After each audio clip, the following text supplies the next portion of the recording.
Kaninang umaga po, magkasama po kami ng representante ng Kamanggagawa party list. Kasama ko po si Eli San Fernando at si Akbayan party list representative Percy Sendanya. Alam niyo po, Ginoong Pangulo, napakapambihira po nito dahil magkakaiba po kami ng partido. Pero iisa po ang layunin namin. Nagpunta po kami sa Pasig Regional Trial Court upang dalhin po namin ang saloobin ng ating mga manggagawa sapagkat nagkaroon po ng temporary restraining order patungkol po dun sa 85 pesos na ibinigay po sana na dagdag sahod. Ako po ay lumalapit lamang sa aking mga kasama po dito sa Senado, sa inyo po, unang-una na po, Ginoong Pangulo, sapagkat nagdurugo po ang puso ng ating mga manggagawa. Ang kanila pong hiling ay kagyat po itong mapag-usapan at matulungan po natin sila. At ang kanila pong sinasabi, sa Article 126 daw po ng Labor Code, malinaw, na no preliminary or permanent injunction or temporary restraining order may be issued by any court, tribunal, or other entity against proceedings before the Commission or the regional boards. Alam niyo po, nakikiusap po sila sa atin, Ginoong Pangulo.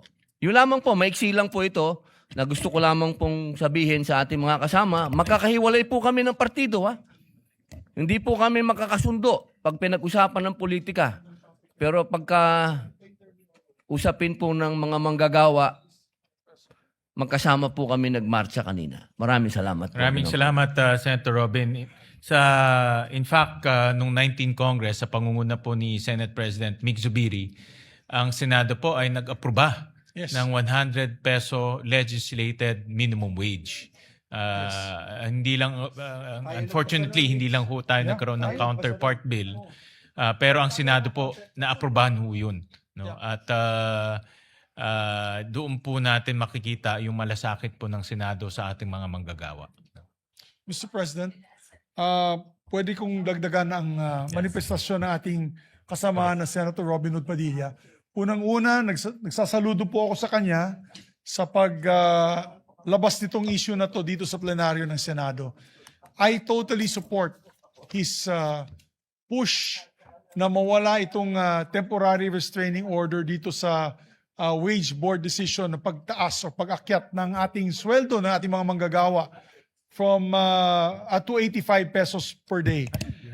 Tayo po dito sa Senado, Mr. President, naipasa po natin noong 19th Congress, nung pamumuno po nitong inyong kaibigan na si Mick Zubiri bilang Senate President. We passed the 100 peso across the board minimum wage increase na legislated, Mr. President. Chairman nun ay walang iba kundi si Senator Joel Villanueva, was our chairman of the committee. And we were able to approve it. He was also not only the chairman of the committee, he was also the majority floor leader at the time. Kaya ako'y nalulungkot dito sa pangyayaring ito na nagkaroon po ng temporary restraining order sa utos ng Department of Labor and Regional Wage Boards for NCR to have this price increase. Maawa naman po ang ating korte sa mga kababayan na nangangailangan ng dagdag sahod sa panahong ito. We're crying for a living wage. Kaya nga itinulak po natin yung 100 peso legislated wage increase. Na yun sinagot na ng Regional Wage Board kasi hindi na ipasa nun dahil sa deadlock ng House of Representatives at ng Senado. Ngayon, gumalaw ang Regional Wage Boards. Nagpapasalamat po kami sa Regional Wage Board, sa NCR. Saludo po kami sa kanila. At ngayon, ginawa po ng paraan para mapigil na naman ito doon sa Regional Trial Court. I hope that the Supreme Court or the judiciary can look into this. As mentioned by Senator Robin Hood Padilla, hindi po pwede na magkaroon po ng TRO dito sa mga utos ng regional wage boards. Kasi kung ganun po mangyayari, tuwing magkakaroon po ng increase, sinong malakas at mayaman na mga negosyo at negosyante, sila po yung pupunta lang sa kahit sinong korte para magkaroon ng TRO. Hindi po tama yun, Mr. President. Maawa na po tayo sa ating manggagawa. They deserve better. Magkano lang naman po ang kita nila? $10, $11 a day. O lagay po natin, tama, $11 to $12 a day. Sa ibang bansa, it is $11 to $12 per hour kada ora. Dito sa atin, buong araw na po yun. Magkano naman yung gasolina nila doon? Ganun po ang presyo ng gasolina dito. Magkano yung pamasahe nila doon sa ibang bansa? Ganun din kamahal ang pamasahe dito sa ating bansa. At ang pagkain at ang kuryente, na pinakamahal na kuryente nandito sa Pilipinas. Kaya maawa naman po tayo sa ating mga minimum wage earners, Mr. President. If I may, as your majority floor leader, Mr. President, I would like to propose a resolution, a sense of the Senate. We will cross party lines.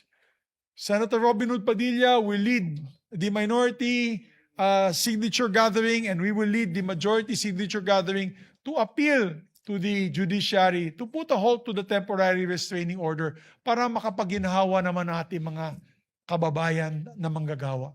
Yun lamang po, Mr. President. We will lead this crusade and hopefully ask a sense of the Senate to allow them to implement the 85 peso increase in minimum daily wage earners for NCR. Pagkatapos nun, Mr. President, excited na po mga taga Mindanao, Luzon at Visayas. Sana madagdagan din po sila ng konti, following the line of our NCR brothers and sisters. Maraming salamat po, Mr. Maraming salamat, Majority Leader. At nung na-aprobahan ho natin yung 100 peso legislated minimum wage, that was 2025. Iba pa ho ang mundo nun. Wala pang gera sa Iran, ang gasolina mababa pa lang, ang inflation ho natin mababa pa lang. Pero ngayon iba na ho ang mundo. No, ang gasolina ho ngayon nasa around 90 pesos per liter. Ang foreign exchange rate 61 pesos per dollar. At tuloy-tuloy pa ang gera sa Iran. Kaya itong kung naaprubahan mo natin to sa mas kalmadong sitwasyon, yung 100 peso minimum wage, ngayon pa na mas kailangan pa ng ating mga manggagawa. Kaya kasama niyo po ako, Senator Robin Padilla, sa ating Majority Leader, na manawagan sa ating mga kasamaan sa judiciary na alagaan at bigyan ng karampatan suporta ang ating mga manggagawa sa pamamagitan nitong minimum wage na ginawa ng Department of Labor. At ito ay dumaan sa tamang proseso. No? Dumaan to dito sa doon sa Regional Wage Board na ito yung proseso talagang nag-aaral ng sitwasyon at ng kita ng ating mga manggagawa. Yeah. Mr. President. Yes, Senator Joel Yes, Villanueva. thank you, Mr. President. Just would like to associate myself with the statements made by our dear colleague, Senator Robin Hood Padilla. This afternoon, Mr. President, during our break kanina sa impeachment trial, I was able to visit our friends from the media, and I was asked the same question about what happened, and my reaction was I am confused, Mr. President, as chairperson of the Senate Committee on Labor, because as mentioned a while ago by Senator Robin Hood Padilla, Article 126 is very clear. Very clear, crystal clear. I don't know if you need an interpreter for this, Mr. President. Prohibition against injunction. No preliminary or permanent injunction, or, ito, verbatim, no temporary restraining order may be issued by any court, tribunal, or other entity against any proceedings before the commission or the regional boards. Our job here in the Senate for quite a long time, and the records of this representation will bail me out, we have been pushing our regional boards to act on these requests being made by our workers for so long, Mr. President, for so long. We have empowered our regional boards, yung tripartite, Mr. President, where the employers, employees, magkakasama po sila, makapag-decide para makonsult sila. And I remember, Mr. President, Senator Mig Zubiri would always look or call me or call my attention as the head of the Senate Committee on Labor na i-push natin yung sa region namin sa Mindanao, yung region dito sa Davao, sa Bukidnon, dito sa NCR, etc. Tapos ito na po, Mr. President. And you know, I'm really confused, Mr. President, and that's why we are calling on the Office of the Solicitor General to immediately file, Mr. President, sa particular court nito, ang Pasig Regional Trial Court. At maliwanagan po tayo, Mr. President. And I will also support if the majority of the Senate would agree to pass a resolution in sense of the Senate. Hindi ko alam kung kailangan gawin yung sense of the Senate or, Mr. President, tanungin din natin, meron pa po bang ibang explanasyon itong Article 126 ng ating Labor Code? Kasi parang napakalinaw po, Mr. President. And the fact that our Senate President himself made mention about all of this, our efforts during our time as chairperson of the Committee on Labor, yung pong wage increase, yung 100 pesos legislative wage increase, yung ating pinupush na living wage. Mr. President, as you mentioned a while ago, ang inflation rate ngayon is 6.4%. Last year is only 1%. Ang laki ho ng diferensya dito sa nangyaring gera sa Middle East. Yung pong poverty incidents, yung ating food hunger incidents from 20% last year, that's 23% now, Mr. President, for families na hindi nakakakain. Doon sa Education Commission na kasama po tayo, Ginoong Pangulo, doon po sa Education Commission, 1 out of 3 na mga estudyante from our basic education students nagsabi, Mr. President, na hindi sila kumain ng maayos sa isang linggo, nag-skip sila ng isang meal sa isang linggo sapagkat wala silang salapi na pambili ng pagkain sa kanilang hapagkainan. And so, Mr. President, if we hear something like this na hindi mabigyan ng tamang pondo o ng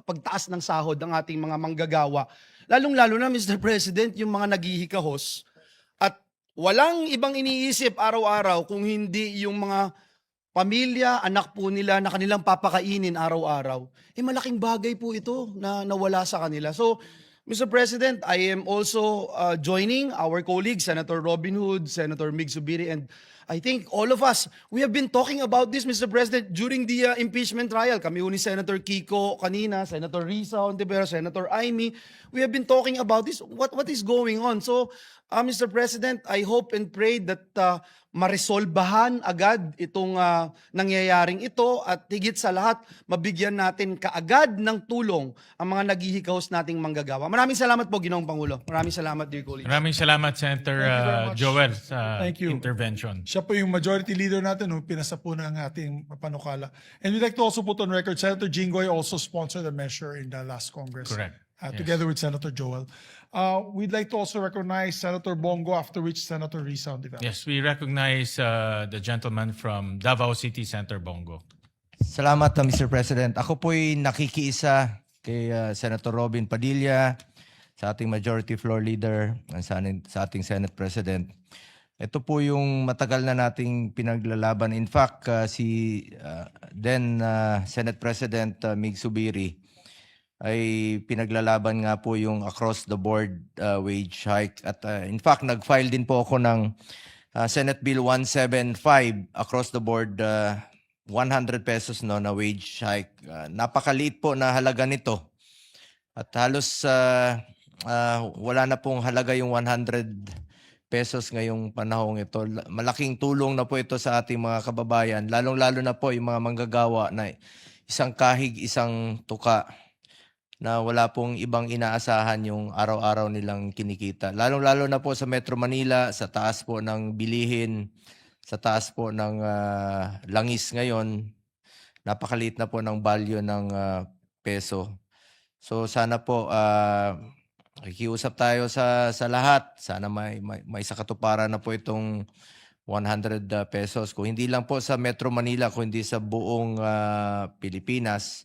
At sana dito sa atin sa Senado, may pasa na natin ito para tuloy-tuloy na po ang pagtaas. Hindi lang po sa Metro Manila, kundi sa buong Pilipinas. At nakikiusap rin po tayo sa mga negosyante, kung hindi naman kayo malulugi, ay sana i-share nyo naman po ang biyaya ninyo sa buhay, lalong-lalo na po sa mga mahirap nating kababayan. So I join our colleagues in our call for the implementation of a wage hike in NCR. Not only in NCR, sana sa buong Pilipinas. Napakaliit po nito na sakripisyo nyo po sa mga malalaking negosyante. Malaking tulong po ito sa mga kababayan nating mahihirap na halos wala pong makain sa araw-araw. Maraming salamat po, Mr. President. Maraming salamat, Senator Bongo. We recognize Yes, Senator Rizzo. Senator Risa Hontiveros. Salamat, Mr. President. At syukran kay Senator Robin sa pagbanggit sa kasama kong si Akabayan Representative Percy Sandanya. Nakikisa po ako, Mr. President, sa panawagan ni Senator Robin na talagang dapat ipatupad yung 85 peso wage increase sa Metro Manila bilang isang unang hakbang sa tamang direksyon tungo sa isang living wage at hindi lang dito sa NCR pero sa lahat ng rehiyon ng ating bansa. Nakikiisa ako sa balak ni Majority Leader Mig Zubiri at sasali po ako doon sa isang resolution ng Sense of the Senate bilang pagsuporta muli ng ating kapulungan sa mga kababayan nating manggagawa. Nakikiisa ako sa panawagan ni Senator Joel Villanueva, sa panawagan sa Office of the Solicitor General at idagdag ko na po sa Department of Labor and Employment na ang kalihim ngayon ay isang dati nating kasama dito sa Senado na pagtulungan nilang dalawang labanan yung kasong iyon sa Regional Trial Court. Nang sa gayon hanggat maaga, maidismiss po yung kasong iyon at hindi na po magpatuloy itong suspension sa pagpapatupad ng 85 pesos lang naman po na minimum wage increase dito po sa NCR. Kaninang umaga, Mr. President, statement po ako, dalawa ang pangunahing panawagan. Una, ito nga pong isinusulong nating lahat na pagpapatupad na ng 85 peso wage increase sa Metro Manila. At pangalawa po, Mr. President, para makabawi naman ang mga kababayan nating manggagawa sa double whammy na ito na suspendido yung pagtaas ng sahod sa NCR. At yung pangalawang panawagan ko kaninang umaga, Mr. President, ay ipatupad na yung inanunsyo ni Presidente nung SONA na pagtanggal sa Systems Loss Charge at VAT sa charge na iyon sa bill sa kuryente nating mga Pilipino. Nang sa gayon, makabawi dyan sa double whammy ang working people ng Pilipinas na suspendido ang pagtaas ng minimum wage dito sa NCR at iintayin pa ba ang Pasko bago gawin ang sinabing policy direction na iyan sa SONA na tanggalin ang Systems Loss Charge, tanggalin ang VAT sa charge na yan. At muli bilang unang hakbang sa tamang direksyon na sinusulong natin, Mr. President, dito sa Senado, pag-review at pagwasto sa lahat po ng mga charges na pass-through charges, pinasasalo sa mga customer ng kuryente, simula na sa pinakamalaki yung generation charge. So, maraming salamat, Mr. President, at maraming salamat at mabuhay sa mga kasama. Maraming salamat, Senator Risa. This Friday, magkakaroon na ho tayo ng hearing doon sa system loss removal. Thursday, no? Thursday, ang Committee on Energy, kasama po si of course, our chairman, si Chairman Erwin Tulfo, ay magkakaroon na po ng first hearing doon sa pagtanggal po ng system law. So hopefully, ifa-fast track ho natin ito with the help of our majority leader in maybe 3 months. Yes, Tapusin na ho natin itong pagtanggal ng Sana bago system magpasko. laws. Yes, bago magpasko, wala ng system loss sa electricity bill natin. Magandang Christmas gift po natin yan sa ating mga kababayan, Mr. President, yung pagtanggal ng systems loss at yung pagpato ng VAT dyan sa systems loss na yan. Malaking diskwento daw, Mr. President, I think 10%. About, depende kung saan, between 5 to 10% yan, more or less. Laki. No? Malaki yan. Laking malaki. tipid po sa Especially at ating this mga time na tumataas ang presyo ng kuryente. Babalikan ko lang po, Mr. President, yung binanggit po natin kanina tungkol sa issue na ito, sa labor, sa 85 peso minimum wage increase. Malaking, it is a bad precedent, Mr. President, yung pangyayaring ito. Dahil na yun, kung meron pong increase ng 30 pesos or 40 pesos sa Region 10, sa amin sa Bukidnon, at may kumontra, naganap lang ng isang RTC na supportive at kumontra, tigil na po yun. Magkakaroon, una na naman pong increase dito sa region na yan. At kung meron po sa Central Luzon, may lalaban din na negosyante, ay matitigil din po yung implementation nito. This sets up bad precedents, Mr. President. I've never heard of it. For me, it's my first time to hear of a temporary restraining order or a injunction on wage increase. For me, it's my first time. Kaya nagulat ako. And it's the first time also of Senator Joel and our colleagues. In my almost 25 years already in public service, na yun lang po ako nakarinig na may ganun pala, that they can do that. So we appeal to our colleagues in the judiciary. We appeal to the leadership of the judiciary to look into this. Mr. President, it may be a violation of law. And of course, again, we make the appeal that they, for whatever reason, take back this temporary restraining order or rescind this order para naman makinabang ang ating mga manggagawa. So yun lamang po, Mr. President. Tomorrow we'll prepare a resolution.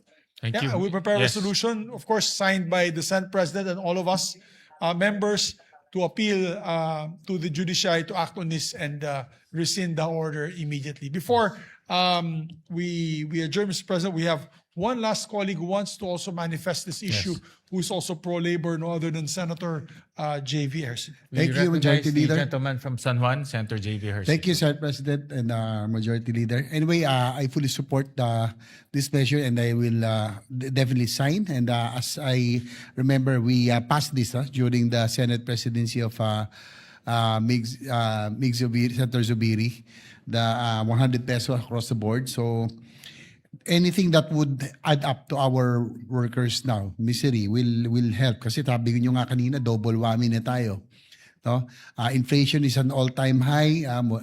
In fact, Mr. President, yung 100, 150 pesos, parang kulang na nga sa happy million di ba? So, parang isang kainan na lang yon. So, if they can at least do our part, no? Hindi naman tayo magician, hindi naman natin kayang magmilagro para maibsan agad yung kahirapan. We have our long-term plans, but if we can do in our own little way, kung may dagdag natin ng konti, hanggat kaya, no? For the business to survive also, dapat at least maibigay yung kaya natin ibigay sa mga laborers. And likewise, in the Senate, I were proud, Mr. President, that at least in other facets like healthcare, nagkakaisa tayo and we all help. No, hopefully, this is one of the biggest expenses of a Filipino family, the medical expenses. So, if we can also improve the healthcare services, makabawas sa kanila, and then increase a little sa take-home pay, and then yung mga systems loss, no, which you and I filed, then at least it will offer some kind of relief. No? Kahit na meron mga krisis na kinakaharap ngayon na ating mga kababayan, kahit papaano yung ating mga manggagawa ay sana naman maramdaman din nila na tayo po ay inaalagaan sila. And then there can be no real economic recovery, Mr. President, if our workers remain poor. No? So we really have to give our support sa ating, papasalamat ako sa ating mga kasamahan, kay Senator Robin Padilla, Senator Joel, Senator Risa, our Majority Leader, and of course, Mr. President, thank you and I support this fully. Thank you. Thank you. Thank you. At yun po yung ating direksyon. Palakihin po ang take-home pay ng ating mga manggagawa, lalo na mga middle class po natin na naiipit pag tumataas po ang presyo ng bilihin at may inflation tayong nararanasan at pababain naman yung mga gastos tulad ng kuryente at pagkain. No? So maraming salamat sa ating mga kasamahan.